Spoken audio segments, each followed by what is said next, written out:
Jemaat yang terkasih, selamat pagi dan salam. Shalom. Saya ingin menyapa juga sahabat-sahabat yang di luar. Salam. Luar biasa, semangat semua. Mari sekarang kita pergi ke Bethlehem. Bapak Ibu, kalau hari ini saya katakan kepada Bapak Mama, mari sekarang kita pergi ke Mixu makan es krim, atau mari sekarang kita pergi minum bahar, pilih yang mana Bapak Mama? Sekarang memang makan sekarang. Ya, bukan kilo ya, tidak melo ya. Tidak ada yang serta-merta mengatakan kita pergi yang paling jauh dan melelahkan. Pasti semua mau pergi yang paling enak. Bapak Ibu, jarak dari Nazaret pergi ke Bethlehem itu sekitar 130 km. Bapak Ibu jangan bayangkan pergi pakai kereta. Maria dan Yusuf jalan kaki atau minimal naik onta, naik kuda atau kendaraan. Saya mau tanya sama Bapak Mama, Ibu dulu. Pergi puskesmas periksa kehamilan, rajin atau kadang-kadang pemalas? Nah, yang lagi itu. Bapak-bapak rajin tidak antar mama pergi periksa kehamilan. Ayo, ya ini. Padahal itu atas perbuatannya. Ayo. Ini dalam kondisi hamil, puskesmas Waingapu dengan Manubara ini di halaman saya lihat. Tapi saya masih lihat bapak ibu pergi periksa kehamilan jalan sendiri. Sama antar sebenarnya. Tapi satu kena cerita. Tidak gampang. Jalan 130 km itu dia jalan lurus Pak Omar. Itu jalan yang sudah dibuat oleh Romawi. Artinya sudah ada dia bentuk jalan. Tapi bayangkan saat itu apa yang terjadi, tidak ada lampu dan semalam. Fakta yang kedua, Yusuf pergi ke Bethlehem itu seharusnya dia pulang kampung. Tapi mirisnya pulang kampung sudah tidak ada di punya rumah. Kalau satu bilang, ambu ke kue yang sudah. Kita bayang-bayang dulu. Semangat pulang kampung, pergi sensus, sampai di sana tidak tahu kita ini mau kemana. Kadang-kadang jelas saja di punya tempat kita tidak datang, Pak Mato, betul tidak? Kira-kira gereja Manubara ini susah dicari tidak oleh orang Manubara. Lihat tidak dari rumah. Lihatlah. Minimal di punya menara kita lihat dari Pakalala, dari Panapa, dari mana saja. Tetapi rajinkah kita datang ke sini? Itu pertanyaan yang lain lagi.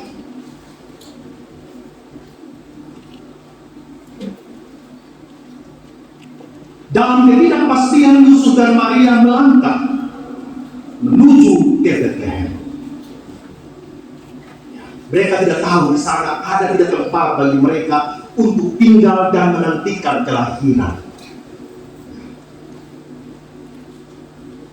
Kita tidak, jangan bayangkan kalau kita yang single yang pergi Pak Mama ya, sakset baju 2 lembar berangkat. Tapi ini mau persiapan melahirkan, semua hal pasti dibawa. Sampai di sana tidak tahu, pasti tidak tempat tinggal kita. Fakta yang berikut, kelahiran Yesus di Bethlehem ternyata dibawa ancaman Herodes.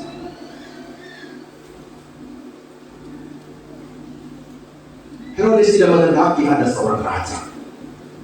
Meskipun berita Mesias itu santer di seluruh kehidupan orang-orang Yahudi bahwa Mesias itu memang akan lahir di Bethlehem. Tetapi rasa-rasanya bagi Herodes itu adalah sebuah ancaman besar. Bapak Ibu, betapa kehidupan di Bethlehem itu sedang tidak baik-baik saja.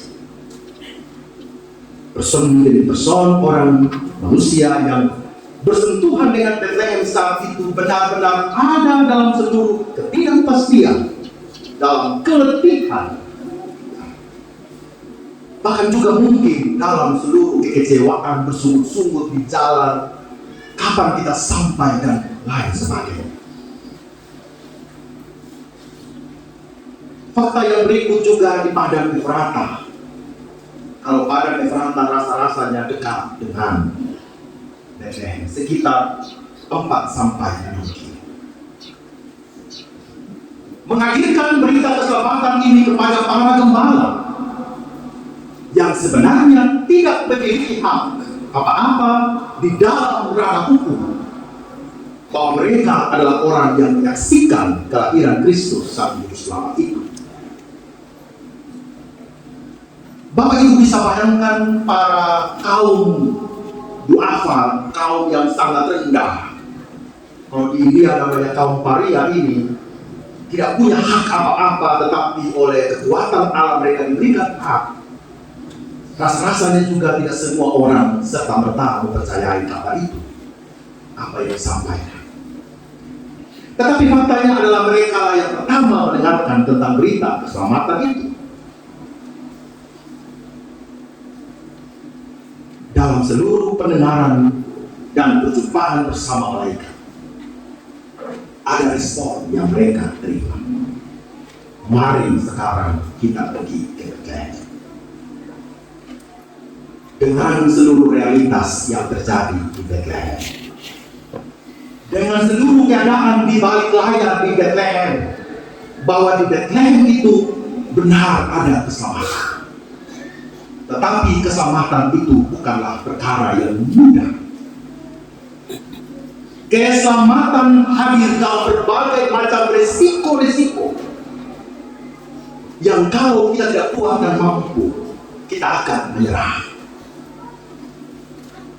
Jika Yusuf dan Maria tidak memiliki kekuatan lebih untuk merespon apa yang Tuhan perintahkan kepada mereka, rasa-rasanya mereka ingin berhenti. Tidak harus berjalan sejauh itu juga Tuhan. Kita ini hanya tunangan saja. Ya cukup sudah di Nazaret, kita tunangan, nikah, pesta sudah selesai.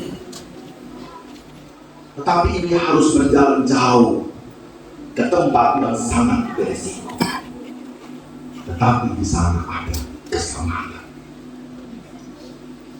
Bapak, Ibu, dan saudara-saudara yang terkasih dalam Kristus,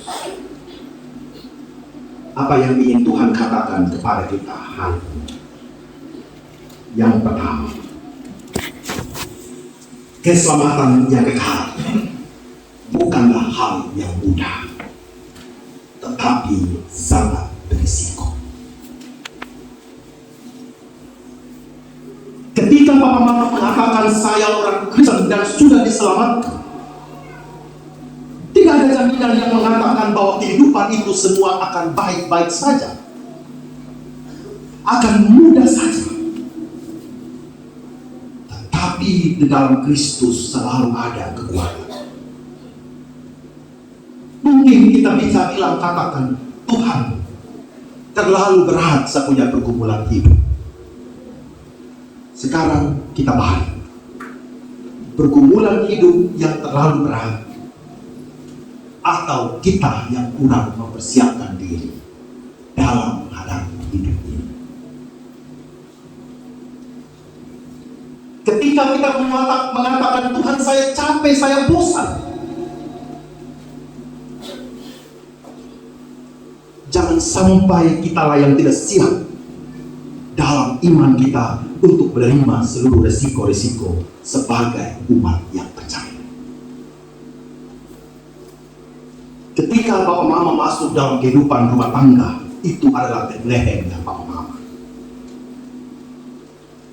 Kepala keluarga harus menghadirkan dan menyaksikan bahwa keselamatan itu dialami oleh seorang kepala keluarga. Seorang istri harus berkata bahwa ia mengalami keselamatan yang berasal dari Allah. Anak-anak pun harus menyaksikan bahwa keselamatan itu dialami oleh mereka walaupun itu beresiko. Bukan berarti keselamatan itu hadir dalam rumah kemudian otomatis semua kebutuhan kita langsung ada di meja makan. Ketika kita menerima keselamatan bukan berarti tubuh kita ini tidak digerogoti lagi oleh sakit penyakit. Bukan berarti saya terima keselamatan ini sepunya hidup, proyek, kerja dan segala macam sebagai tukang lancar-lancar saja. Ketika saya membangun usaha bukan berarti semua lancar saja, orang datang beli sama saya, usaha saya lancar. Ketika kita ada di ruang publik atau ruang pekerjaan, bukan berarti sampai di sana lingkungannya baik-baik saja, tidak beracun atau toksik. Ada fenomena di TikTok, di Reels, seorang guru yang sudah lulus P3K, ASN, segala macam, mengundurkan diri. Dia katakan lingkungan itu beracun baginya. Papa Mama, di mana hari ini yang lingkungannya itu baik-baik saja? Cobalah Bapak Ibu pikirkan. Suami-suami ingat, suami-suami tidak nikah dengan bidadari, betul? Nah, jadi jangan harapkan istri itu harus bidadari dan di rumah. Istri-istri juga harus pahami, jadi nikahkan itu bukan pangeran. Ya. Saya punya istri dulu waktu kuliah dipanggil saya Pangeran Kodok, gitu kan ya. Itu panggilan kesayangannya sampai hari ini. Tapi di hatinya dia sayang ke saya, gitu kan ya. Bukan orang yang serba sempurna. Dan rumah tangga kita itu adalah Bethlehem kita. Yang sedang kita katakan di situ ada keselamatan, Bapak Mama. Di situ bukan ada keributan. Di situ bukan ada kehidupan sepanjang masa. Hei Bapak Mama, stop ini. Bersehelo, halo darling begitu. Bisa tidak Bapak Mama? Bisa. Halo wanita anak, bisa tidak? Bisa tidak Bapak Mama? Bahwa pelayanan di gereja bukan semua malaikat yang ada di sini Bapak. Ada saja orang-orang yang suka bikin orang. Ada saja orang-orang kita bilang itu di mana saja di tempat kerja orang yang slab. Ya Pak Mama ya? Orang yang slab. Ada saja. Tidak mungkin kita datang di kantor semua orang dengan dia punya persoalan yang baik-baik saja. Mungkin direkturnya atau kepalanya baru kena ngomel dari punya istri. Kita ucapkan selamat pagi Bapak, selamat pagi Ibu. Tidak sedang baik-baik saja. Bethlehem tempat kita kerja. Mungkin kita sebagai penjaga kios, penjaga toko, datang ini orang yang tidak selamat pagi, tidak selamat siang, tidak selamat sore, datang beli, balik kanan pulang. Saya ingat sampai malam dulu waktu kuliah. Pokoknya dia selalu datang pinjam uang sama saya. Datangnya itu dengan datar. Mas pinjam uang. Dia datang, ya. Berapa? Sekian, oke. Saya kasih, permisi pulang. Dia ketemu di kampus, dia terang tegur sama saya.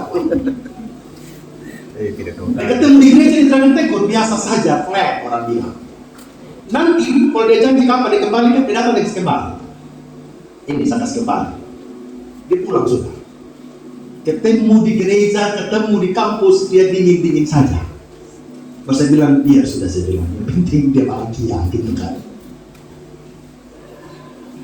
Artinya dalam hidup ini, Papa Mama, segala sesuatu yang kita kehendaki tidak semuanya sempurna, Papa Mama. Ada hal-hal dalam hidup memang ini yang pada akhirnya kita harus mengambil keputusan, saya harus menyempurnakan ini keadaan. Bukan saya lagi yang menjadi pemicu dari persoalan-persoalan di rumah, persoalan-persoalan di gereja, persoalan-persoalan di tempat kerja kita. Hal yang kedua, para gembala memiliki iman yang aktif dan bergerak, percaya tanpa ragu dan memberi kesaksian. Meskipun realitanya adalah mereka orang-orang yang diragukan, tetapi mereka menyadari meskipun mereka diragukan, perbuatanlah yang membuktikan segala sesuatu. Papa Mama, dalam Bethlehem kehidupan kita setiap hari, apa yang kita perbuat mungkin diragukan oleh orang lain. Kalau sudah sakit berat, kita memilih untuk tunduk dan berdoa, tetapi ada datang orang lain mengatakan, mari kita pergi di dukun. Ya. Sepertinya doa kita orang lain ragukan. Sepertinya iman kita orang lain ragukan, Papa Mama. Karena orang lain ragu dengan kita, dia katakan lebih baik pergi ke dukun. Dan sayangnya kadang-kala kita sebagai orang-orang Kristen ikut di sana, Papa Mama. Gembala, meskipun kesaksian mereka diragukan, mereka tetap memilih pergi ke Bethlehem.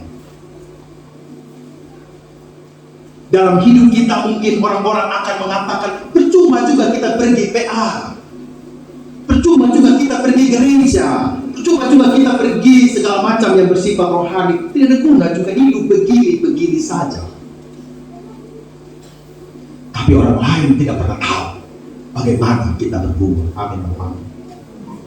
Tidak ada yang lebih tahu daripada Tuhan sendiri yang mengetahui kita punya pergumulan, Bapak Mama.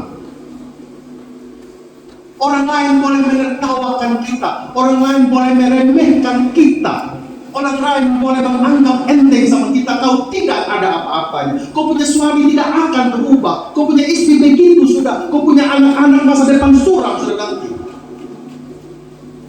Mungkin suara-suara itu kita dengar hari ini,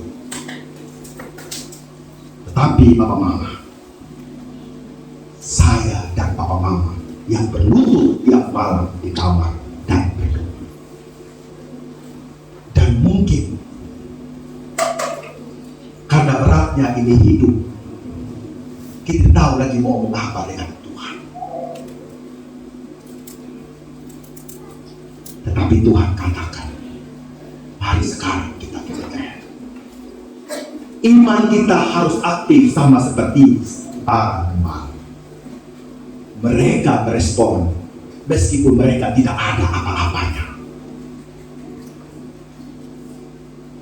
Yang ketiga, pergi ke Bethlehem atau pergi ke istana raja. Artinya, hidup ini adalah pilihan. Allah memilih untuk menyelamatkan kita. Pertanyaannya adalah, apakah kita juga memilih untuk merespon Allah itu? Bisa saja kita semua tidak diajak ke Bethlehem. Mungkin kita mau pergi ke istana Herodes. Kita mau pergi ke tempat yang lebih punya kuasa. Kita mungkin ingin pergi ke tempat yang lebih selevel dengan kita.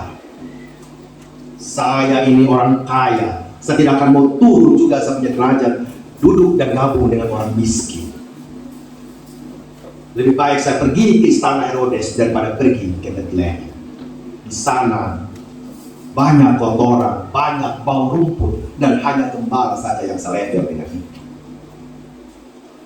Papa, Mama, dan saudara-saudara yang terkasih, ada banyak pilihan kita hari ini. Hari Minggu mau datang ke gereja atau mau pergi di kandang ayam, di sarang ayam. Ya toh? Pilihan di kita juga.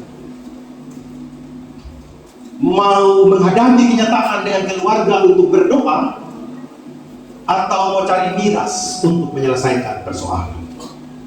Pilihannya saya dan Papa Mama juga. Uang yang gaji kita mau pergi main judi di ATM, di depo, atau mau beli sayur atau ikan untuk istri dan anak.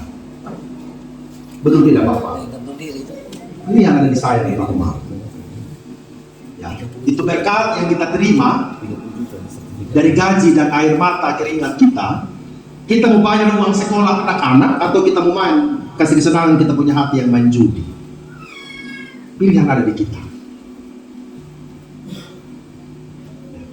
Kita mau pulang ke rumah dengan istri kita yang cerewet memperhatikan kita, atau pergi di selingkuhan kita yang membelai kita.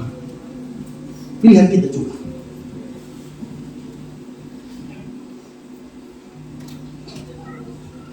Karena apa? Saya dan papa mama semua rasanya ingin mencari tempat yang lebih nyaman. Kita sangat alergi kalau perasaan kita terganggu. Tetapi justru ketika perasaan kita terganggu lah, tidak enak, tidak nyaman, Tuhan mau hadir dengan keselamatan yang memeluk kita.